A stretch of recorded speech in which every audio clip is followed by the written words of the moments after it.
Alors les douleurs qu'on retrouve typiquement dans la description douloureuse de ces patientes sont souvent des douleurs à type de coups de poignard, de coups de couteau, parfois d'aiguilles ou de brûlures.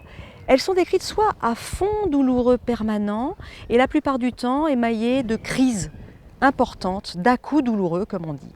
Ces douleurs, elles sont souvent situées au niveau pelvien, en regard des organes touchés, ovaires, utérus, vessie, tube digestif, et elles sont souvent irradiantes dans le dos, irradiantes dans les membres inférieurs. Tout dépend en fait de la situation d'origine qui souvent fait appel à une irritation d'un nerf et cette douleur peut se propager tout le long du chemin de ce nerf. Les descriptions aussi les plus typiques sont souvent que ces femmes attendent longtemps avant de manifester leur douleur, ou on ne les écoute pas non plus toujours.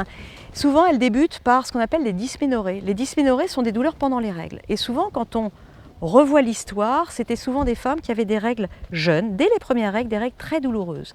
Et puis petit à petit, on peut avoir des douleurs qui se multiplient au cours du cycle.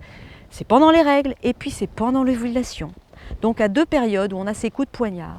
Et puis au cours du temps, finalement, ça devient de plus en plus quotidien et de plus en plus étendu. On a finalement des douleurs qui augmentent la plupart du temps par leur intensité, par leur fréquence et par leur exposition où on a un corps qui est de plus en plus douloureux de partout.